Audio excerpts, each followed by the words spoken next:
Довольно. Бля.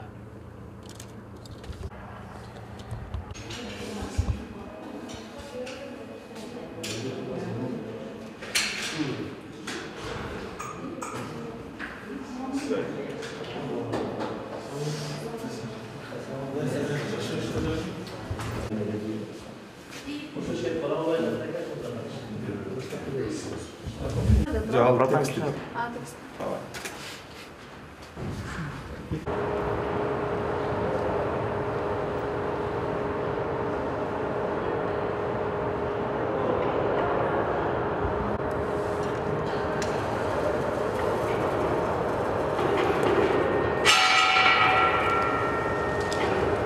Şerige var, direkt alıp geliyor.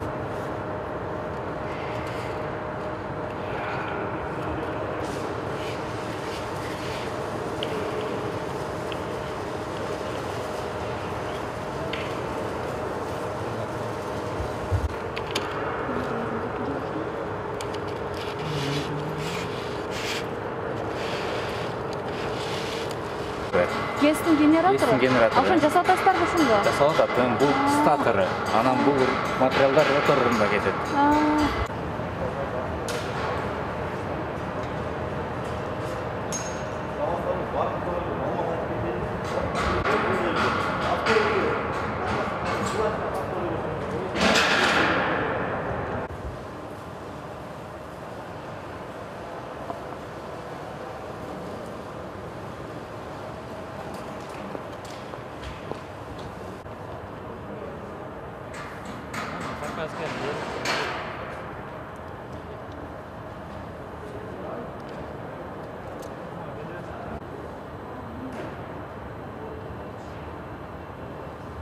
Айбек звук бара?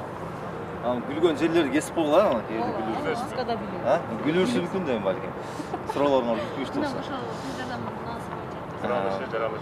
Бул тез жардам мунасы Ford Transit автомобилдин базасында түзүлгөн, куралган.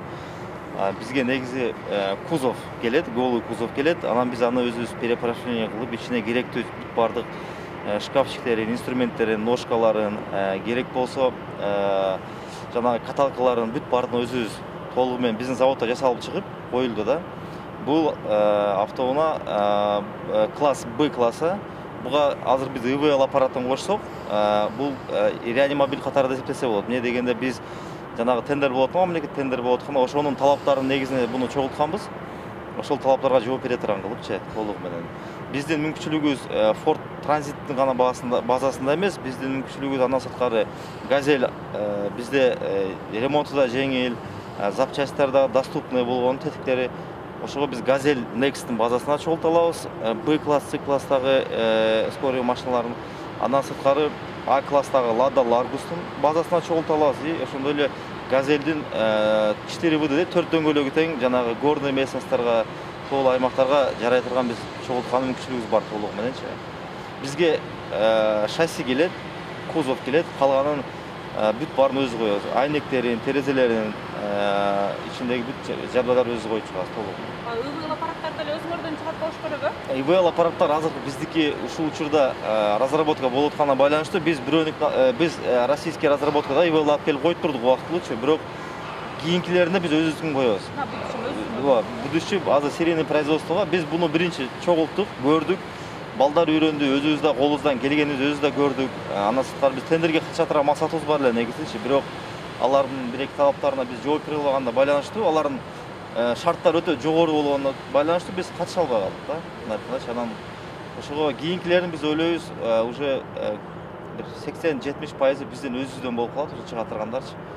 Ошол ИВЛ аппараттарды өзүбүздөн чыгып калат. Буюрса план боюнча рентген аппараттардагы бүт переносной бүт өзүбүздөн чыга турган пландарыбыз бар.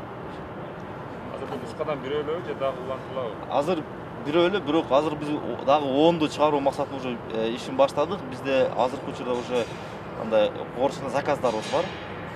10 Кантчада боюнча буйрук мага? Негизи частный мекемелерден чыгып атат. Андан сырткары азыр ба ковидке байланыштуу, пандемияга байланыштуу көп жанагындай уюмдар бар экен. Элдер өздөрү чогулуп эле ошо биз алып берейин дедик эле, ошо өзүбүздүн больницабызга, өзүбүздүн айылыбызга, көп жерде адамдар ооруп калса, скорый помощь барганы шартта болбой калат экен, же болбосо бир районго бирөө эле болот. Бирөө мындай грубо айтканда бирөөгө барса экинчиси өлүп жата бере турган болуп атат да, шартча. Ошого элдер өздөрү чогулуп заказдар берип атат бизге. Ушуну бизге ушундай жасап бергиле деп. Азыр бизге 10 заказыбыз бар, 10 машинага. Арасынан 7 Б класс, бирөө С класс, анан 2 А класстагы машиналар бар. Бардыгы жолго түшкөндөн кийин айына же болбосо канча ушундай жасап чыгарганыңыз? Биздин план боюнча биз күнүнө бирден чыгарган мүмкүнчүлүгүбүз бар. Күнүнө бирден болгон айына 30. Эмне дегенде серийный производство бул жеңил да. Бирден чыгарып, нөлдөн чыгарган бул оор. Биринчиден билбейсиң кандай бардыгын биринчи жолу коюп көрөсүң. Серийный болгондон кийин уже бар детальдар, например, бир айда 30 машина чыгарып алсак, 30 машинага ылайыктуу сразу жабдайлар жасалат. Бардык оборудование, тетиктери 30 машинага ылайыктуу заказ берилгенине байланыштуу. Балдардын санын көбөйтсөк, күнүнө бирден биз чыгарган проблема жок. Айына 30ду чыгарганы ушул жерде биз. Аты жөнүңүздү? Атым Кудайбердиев Абдуманап, ошол Кыргыз Акылыш жетекчиси, мүдүрү. Айтканда. Болду. Рахмат. Суккардан келет.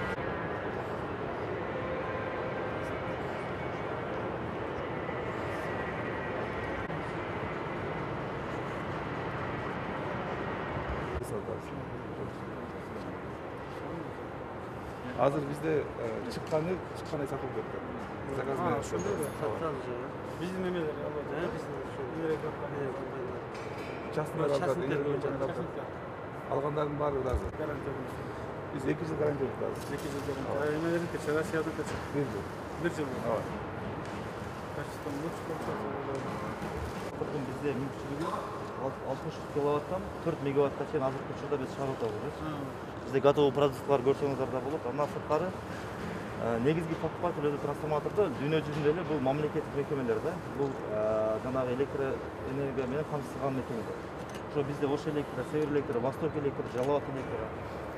Бизге госзакупкенин шарты менен плюс 20% деген собственный производство деген немелер менен биз жакшы ошо бизден алып атат да. Буюрса 2020 баштап толугу менен бизге алууду алар пландаштырып атат, переговор жүргүзүп атабыз. Мамлекеттик ошол колдоосу менен ушуну ишке ашырып атабыз. Ошону дагы кандай десем, дагы шарттары жакшы. Бизге кирген тетиктерге энди биз башкалар, например, электроэнергиянын кирген тетиктеринин эндесин бошотуш керек, э? Ошондой да, эмне деген арзан болот да. Биздики тетиктер эндеси менен болсо, сатуу эндеси менен болсо, двойной эндес болуп калат да. Деген ошол законопроект болушу законго жагына киргизсек септегенде готовый.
Мотор, двигатели.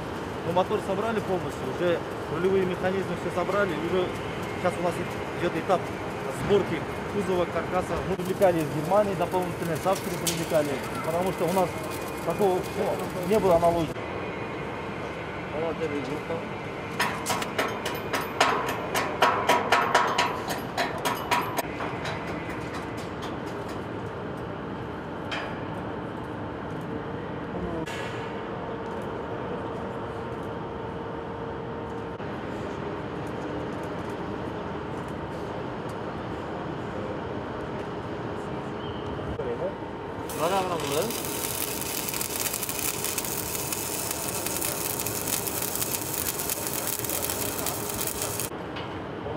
Daha biraz içine daha biraz.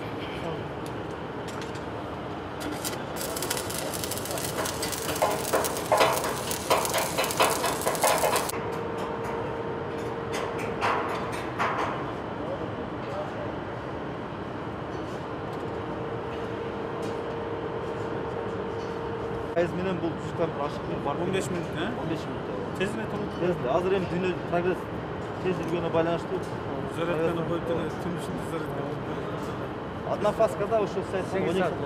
8 саат. Трех фаскада ускоренный немеде тезде болот.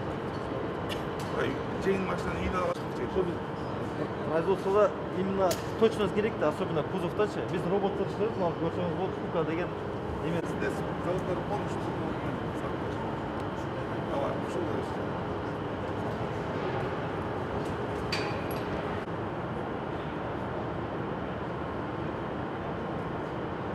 жерде да ошо лопастарды бүт темирге тиешелүү нерсени полностью обработкалап, мындай Кыргызстанда менен Казакстанда эле жок мындай обработка.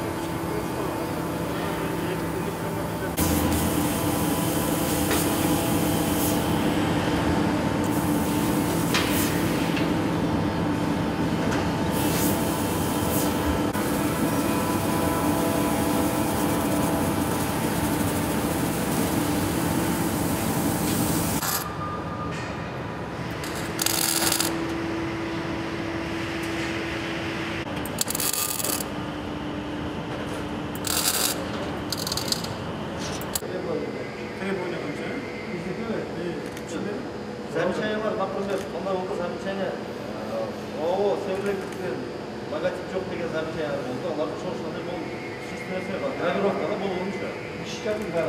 Анан Севреликтен талабычы, Россия талабынан жогору. Өтө баягыдай таң калдым. Россиянын талабын алуу манчалык эмес экен. Казакстан ошол экран канчалык эмес экен. Жалоот экран талабычы бар. Бирок Севреликтен мага ушундай болуш керек.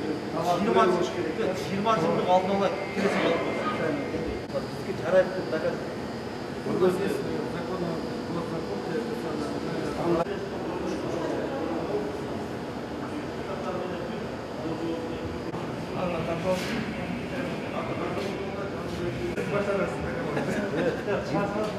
EVL-ды биз өзүбүз разработка кылдык. Өзүбүздүн собственный. Эң биринчи прототип. EVL чыгарып стандарттан жооп берди. Өттү, единственное клинический испытание келгенде бир шекте врачтар отказ берип койду, биз кылбайбыз деп. Ошто жүргүзүп атабыз. Билбейм, ошо себебин деле айтканда бизге Mercedes керек деди. Биз Toyota албайбыз деп. Мындай машина макул деп ошто испытание жүргүзүп атабыз. Азыр бизде оштого помощь болсо жардам берип, бул экинчи экземплярыбыз азыр испытанияда жүрөт биздики. Ал уже габаритида кишилер ручкасы менен биздики универсальный, переносной. Ушуну эле көтөрүп алып барып, скорый коюп коебуз, ушуну алып келип. Димейга барат жана пандемия эметин. А биздики японский бар, питательный оштон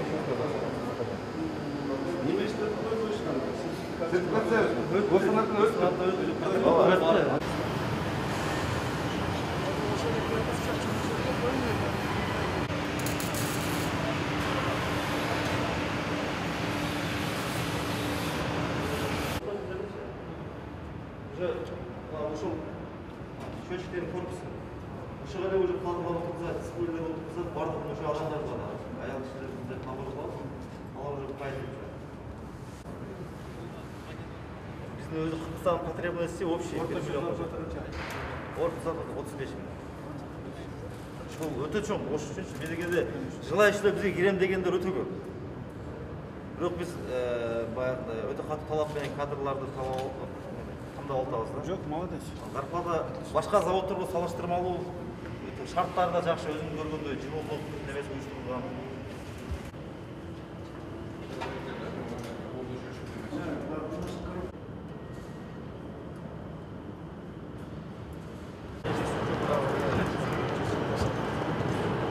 Биз боюнча сүйлөшкөнбүз. Бирок мен отуруп сүйлөшүп, Баары бир мактанылган нерсебиз, акыркы күндө. Бул Büyüdü zaten. Zaten şarkı içinde şarkı olsa anı stanokta saç değil de. Bu büyüdü zaten. 3 metre 3 metrenin zaten.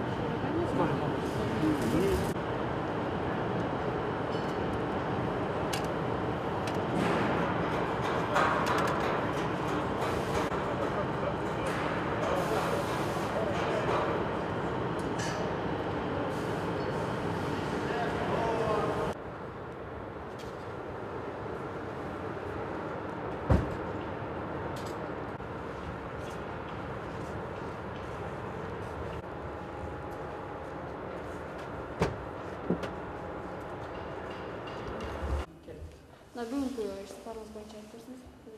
Бүгін бұл рабочий поездка Ош облысына, ошол эле мезгилде бүгүн ГКПНдин коллегиясы да өтөт. Ошонун алкагында биз келип мына Кыргыз Уна курулуш компаниясынын көрүп, бул жерде укмуштай болгон мындай кластерный производствону көрүп кетип атабыз да бүгүн.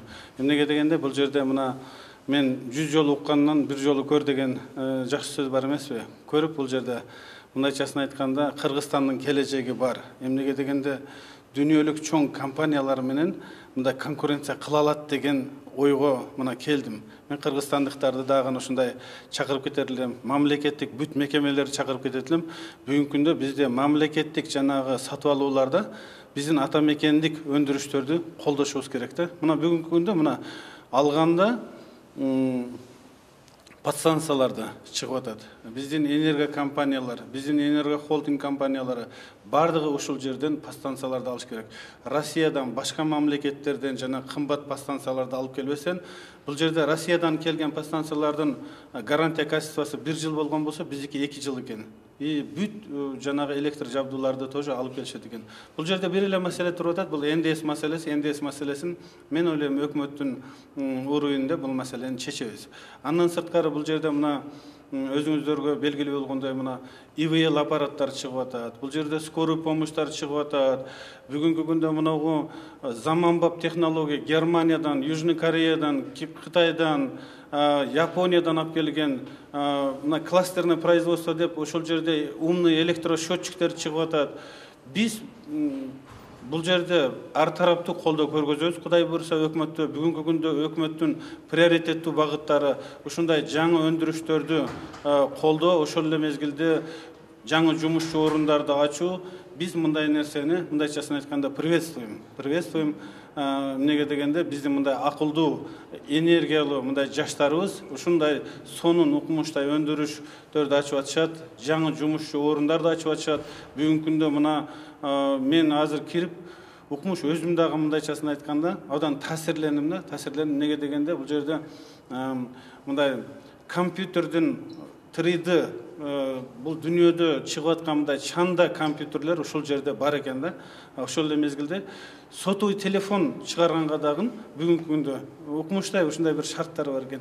Бул жерде дүйнөдө чыгып аткан заманбап технология, компьютер болобу, башкасы болобу, түрлүү нерселерди чыгарганга бүгүнкү күндө мына Кыргыз Уна курулушу абдан жакшы шарттарды түзүптүр. Мына рабочийлер да бардыгы ушунчалык ыраазы. Мен ойлойм бул нерсени биз жетекчиликке дагы айтып деп, муну бардыгын ар тараптуу колдоо көргөзөбүз. Кудай буйруса. Сколько помощь атпайбы? Эмнеси ушу саламаттык сактоо тармактарына эмеге скорый жана кырдаалда билесиз кымбатыраак алып калды деп сынга да кабылган. Балким ушулардын бир эмеси мененби өзүбүздү камсыздаганга дагы сиздердин өкмөттөр бир тапшырмалар берип жолдорго аралашса болобу? Кандай дейсиз? Туура, биз мен ушул нерселерди көрүп кетип атканымдын себеби бүгүнкү күндө мындай 100 жолу уккандан 1 жолу көрүп кет дегенде мен атайы келип көрүп кетип атам. Эмнеге дегенде биздин жана тендер комиссиялар түрлүү өзгөчө мындай стандарттарды киргизип алышат да. Анан бул жерде мен ойлойм ушул коррупционный бир какой-то механизм да бар да. Ошондуктан биз бүгүнкү күндө мына мисалы үчүн бул жерде $56,000 чыгат экен. Ford сонун укмуштай мен өзүм кирип ичин көрдүм да, мындайчасын айткандачы. Сонун мындай скорый помощь чыгып атат да, тез жардам машинеси, мобилдүү, Б класстагы, С класстагы ушундай эмелер чыгып атат да бүгүнкү күндөчү. Бирок Бұл жерде 56 мың доллар екен, алар болса 75 мың доллардан сатып алғаны бүгінгі күнде бұл жерде ашыққа шығып отырады. Біз бұл мәселелер бойынша өкіметтің приоритеттүү багыттары системдүү коррупция менен күрөшүү, ачык айкындуулук, акыйкаттуулук. Ошондуктан биз келечекте өзүбүздүн атамекендик мына өндүрүүчүлөрдү биз албетте колдойбуз. Кечиресиз дагы бир суроо.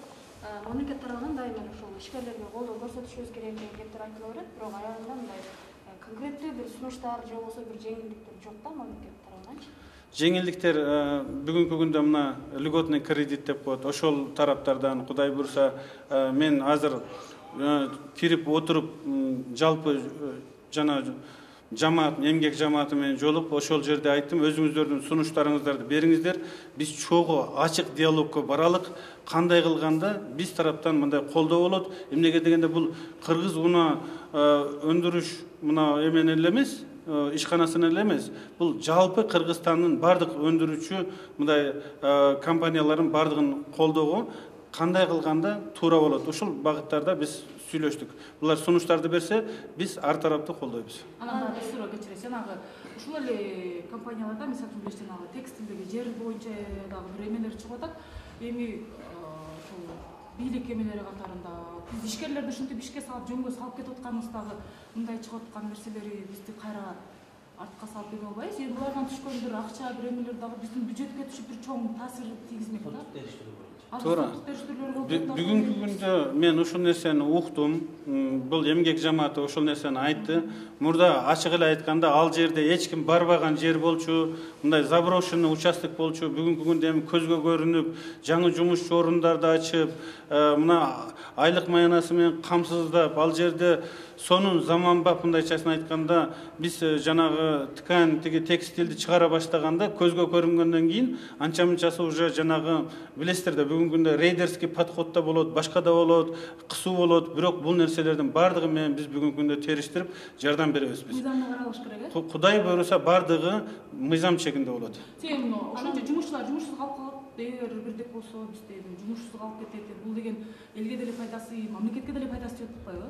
Туура. Ошондуктан биз ар тараптуу колдоо көргөзөбүз. Мыйзам чегинде бардыгын ордуна келтиребиз, Кудай буйруса. Кечиресиз, биз буга чейин дагы ошо ишкерлерден анонимдүү түрдө вопрос кылганыбызда ошол аларды ошол тынбай келген текшерүүлөр, тажатып же болбосо иште тоскоолдуктар кылып, кандайдыр бир ушуну бир мындай текшерүүлөрдү мындай тажаткан текшерүүлөрдү мындай азайтсак болот мындай. Ишкерлерди текшерүү боюнча өзү моратория жарыяланган, бирок ошол эле мезгилде ага карабастан эле жанагы өздөрү инициатива көтөрүп, өздөрү келип, өздөрү жанагы текшерүүлөрдү мындай пайда кылып атышпайбы бүгүнкү күндө. Бул маселелер боюнча эгер кайрылсаңыздар, биз буга чара көрөбүз, Кудай буйруса. Бул ушул күндө даяр дегенди өзүң айтып болгон да, даяр. Эдиске кетти өрөң ошол чыга турган болду. Айбек даярсызбы? Болду. Даясыздар а? Кеттиги балдар. Болду. Ушул күндө биздин заводдо электр автобус чыгаруу маселеси болуп атат. Биздин электр автобус мына айтканда 70%га дайын. Мотору, негизги рулевой механизм управление, кандай десем, бүт жабдайлары келген, чогултуп бүткөнбүз. Жасалган өзүбүздө азыркы учурда бизде калган этап бул сборка. Корпусту, внутренняя отделка, наружная отделка, терезелерин коюу максаты эле калды. Башка маселе жок буюрсачы.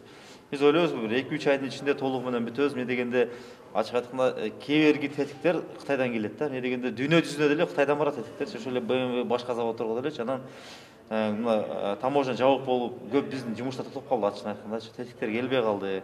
Ошол таможня маселе чечилгенде биздин автобус давно бүтмөк да ачык айткандачы. Ойлойм ушу азыркы заманда кайра жабылып, кайра ачылып атат. Биздин заказ берген тетиктер келип калса тез эле бүтөт да, 3-4 айда. Электр менен иштеп турган эмен иштеп чыгып атасыздар. Эми бул эми жана өзүбүздө электрди иштеп чыгаруу эме болгон үчүн бизге көбүрөөк эме жеңилдик болуп кала жагандай болот. Биринчиден электр автобустар дүйнөдө өтө кымбат. Россияда, например, 300 000 евродан жогору, Европаларда эле, Кытайда 150 000 доллардан жогору заводдогу баасы. Кыргызстандын анда сатып алган мүмкүнчүлүгү жок да, ачык айтканда, бюджети жок да. Анан Кыргызстандагы бүт азыркы мына түтөгөн дизельный же болбосо башка автобустар алмаштыруу максатында биз ошол электр автобусту өзүбүздөн арзаныраак баада чыгарып берели деген максатта, чтобы Кыргызстандын мэриялардын бюджеттери жетсин, биздин мамлекетке мындай ыңгайлуу боло тургандарчы. Ошого биринчи, экинчиден азыр эми заман өнүгүп атпайбы? Убакыт сааты менен келип көп компаниялар, дүйнөлүк машина чыгарган компаниялар деле дизель ДВС, двигатель внутреннего сгорания дейт. Ошолорду биз токтотобуз. Бүт толугу менен электромобилге өтөбүз атпайбы. Биз деле ошону алдын ала көрүп, ошону электромобилдерге көбүрөөк упор кылтабыз, электроавтобустарга. Все, болду. Аты жөнүңүздү кызматыңызды айтып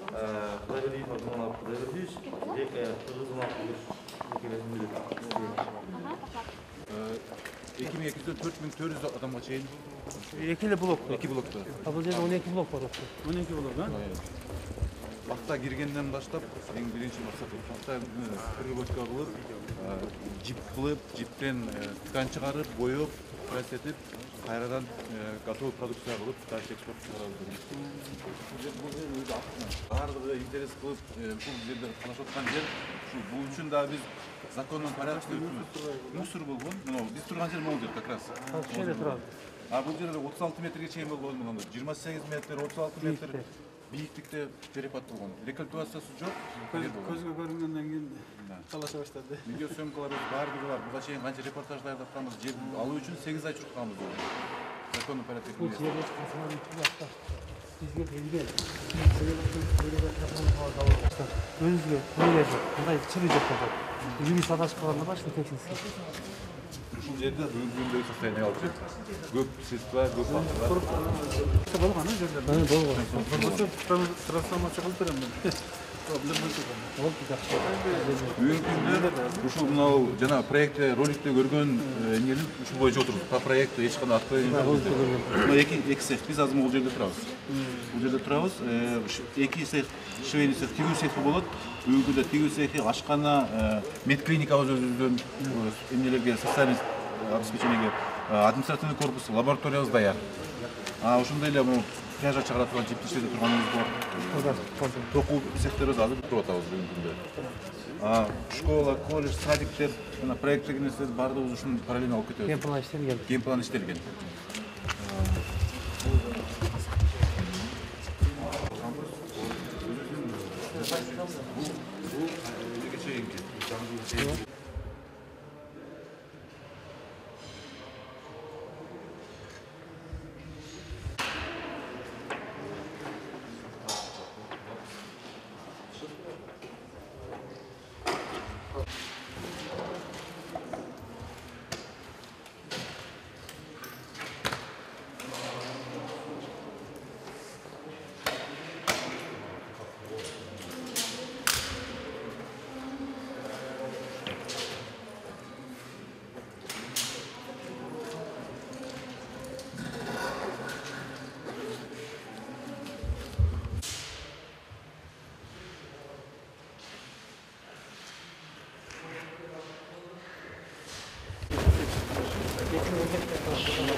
Экзаменде кантип мен? Десе буну басып отурсаң, сайып атмас. Экзаменде өзүбүз окусак.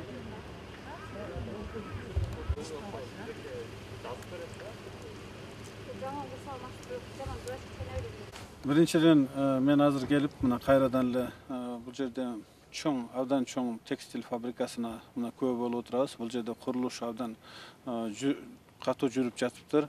Инфраструктурасы ушул жерде жаңы жумушчу орундарды ачуу боюнча бул бир эле мына цехте мисалы үчүн 2200дөн 2400га чейин жумушчу орундар ачылат экенде. Бул мен жана эле айтып кеткем, бул өкмөттүн приоритеттүү багыттарынын бири. Бул бүгүнкү күндө ошол жумушчу, жаңы жумушчу орундарды ачуу. Бүгүнкү күндө мисалы үчүн ошол Россияда дагы мигранттар бар да. Биздин жүздөгөн, миңдеген мигранттарыбыз бар. кыз келиндер келип бул жерде иштеп кала турган болсо, бул келечекте 20 миңден ашык жумушчу орун экен. Бул дополнительный налог, дополнительный соцфонд дегенде ошол эле мезгилде бул жерде бардыгы мындай эмгек менен занят болот да ошол эле мезгилде. Бул жигиттин мына Нурбек Осмоновдун кылып аткан иштерин көрүп бүгүнкү күндө мен мындай укмуштуу таасирленип отурам. Неге дегенде мына айыл чарба багытында бүгүнкү күндө тракторлор чыгып атыптыр. Тракторлордун жабдууларын алып келип өздөрү топтоп ушул нерсени чыгарып атышыптыр. Белоруссияга карагандагы өзүңүздөр билесиздер, сельхозтехника боюнча Белоруссия алдыңкы жанагы мамлекеттердин бири болуп эсептелет, бирок ошолорго караганда арзаныраак чыгып жатыптыр да, айыл чарба багытында бул. Ошол эле мезгилде электромобилдер чыгып атыптыр. Бүгүнкү күндө мына Бишкекте дагы, Ошто дагы абдан чоң маселе бул смог маселеси, аба экология маселеси. Бүгүнкү күндө альтернативный история биз ошол шаарларга кое турган болсок, биздин шаарларыбыз мындай таза. Бүгүнкү күндө аларды кое турган болсок, бул эң жакшы, мындайчасына айтканда, элге энергияга өтүп атат. Мунун алкагында биз Бишкекте кылып, Кудай буйруса, бул маселеге абдан чоң көңүл бурабыз. Болгонбуз ал мэрияга болгон вопрос болгон. Эми өзүңүздөр көрүп турасыздар, бул соц тармактарда дагы бардыгы эле адамдар көрүп бул туура инвестиция болгонун, бул жер өзүнүн мыйзам ченинде берилген деген так көргөзүп келатабыз. Биздин сиздерге негизги ишкерлерге бир таасирин тийгизип атат. Өтө чоң таасирин тийгизди десек болот. Анткени деген биз буга чейин айтканбыз. Биз менен келишими бар партнерлорубуз өздөрүнүн шарттарын өзгөрттү.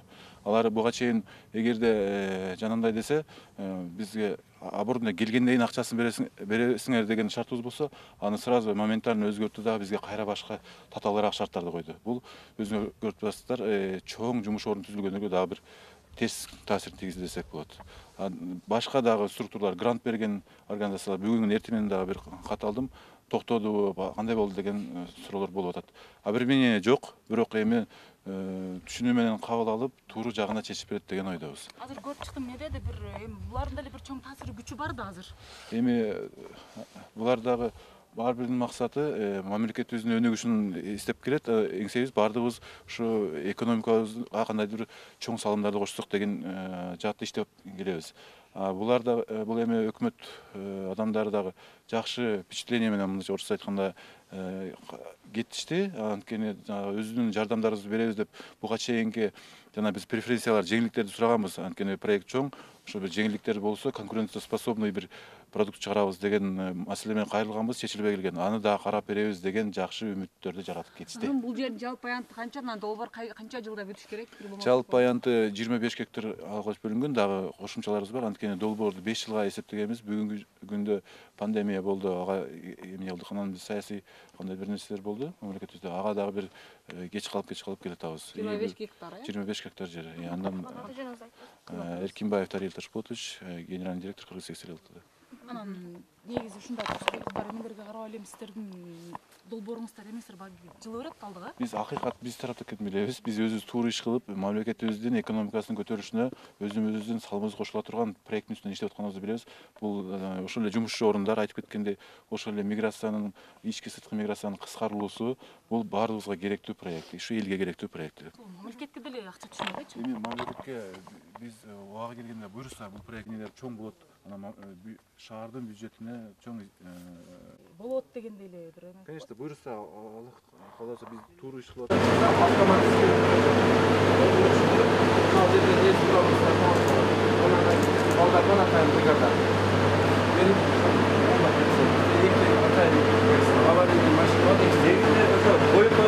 ошолорду карап, булар бул жерде коомдук да баш керек, бурдаттырбаш керек да, бирдей карап. Элдерден эң негизинен жалпы түшүрүш керек.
эми ушуну эме кыла турган болсок, действительно штат ачышында кылсак, эмгеги үйлөрдө ham заодно иштеп атканбыз. Эмесе биз чыгарган продукция көздөгөн абонентке жетпей калат экен. Көбү Жөн эле барып келет. Наразылык болот.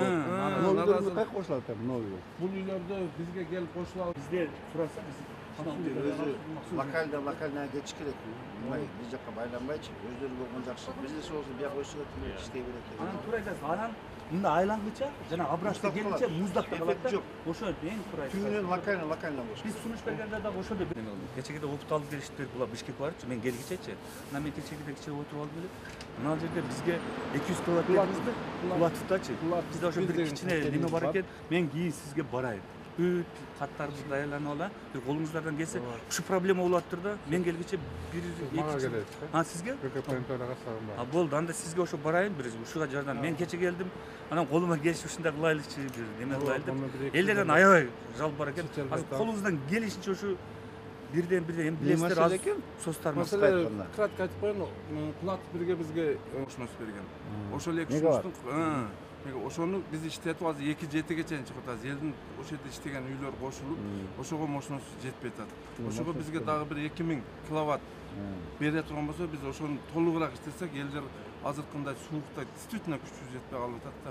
Ошону чечип алат элек деген эле. Бул маселе 2 жылдан бери коюлуп Бuyakta бuyakta директор турбай, ПВС'nin директору айтып берет азыр шеф. Азыр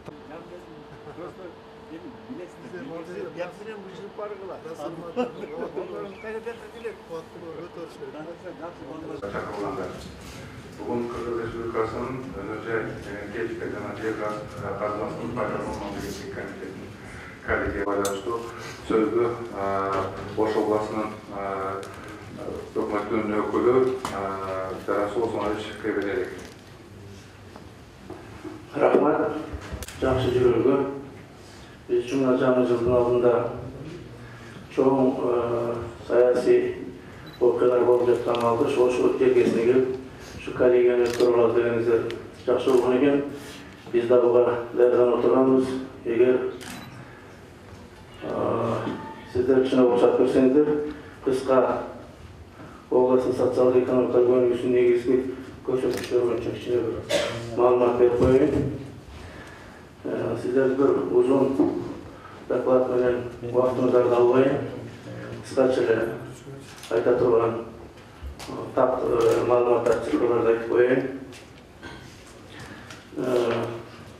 2020 жылдын 11 айында облустун социалдык экономикалык өнүгүүсүн камсыздоо максатында Ош облусунда бир топ алгылыктуу жумуштар аткарылып, иш жүзүндө өнөр жай продукциясынын физикалык көлөмүнүн индекси 81,8, айыл чарбасынын физикалык көлөмүнүн индекси 100%, негизги капиталдык салым 56%, автотранспорт жана жүк ташуучу 95%, жүргүнчүлөрдү ташуу 89%, 16%, рыноктук үйлөрдүн көлөмү 80%, чекенде товар жүргүзүүлөр 82% аткарылган.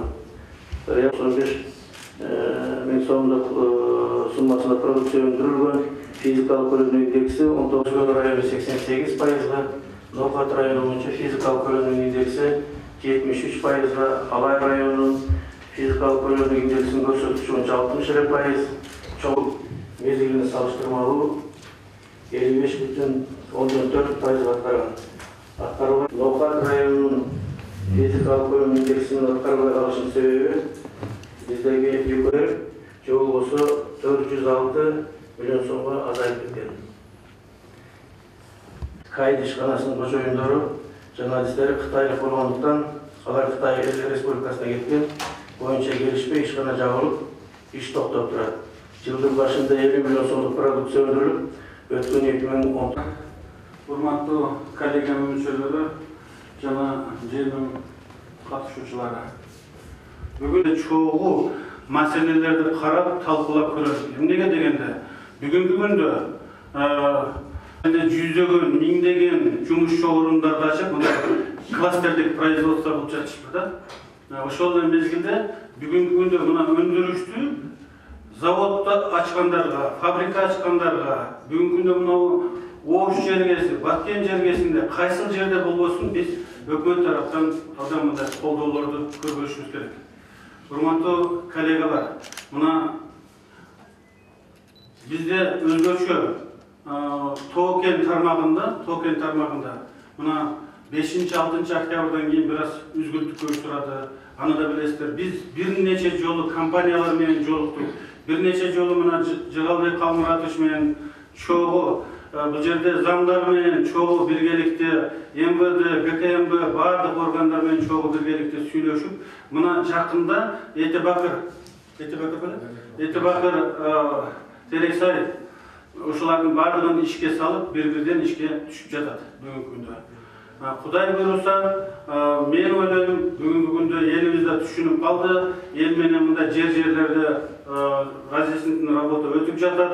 Кудай буйруса, биз бул тармакка абдан бир чоң көңүл бурушубуз керек.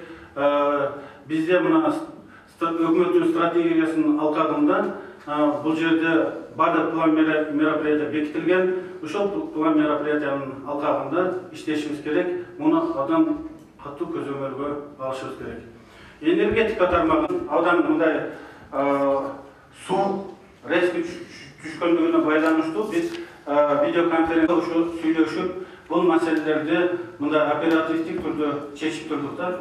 Мен энергетика тармагына өзгөчө мен жанагы жогорку кеңеште сүйлөгөн сөздү, мисалы үчүн бизде 60 миллион киловатт-саат электроэнергия жатат. Буларды биз бардыгыбыз сүйлөшүп, Кудай буйруса элибизге жеткиликтүү электроэнергияны жеткизебиз деген ойдобуз.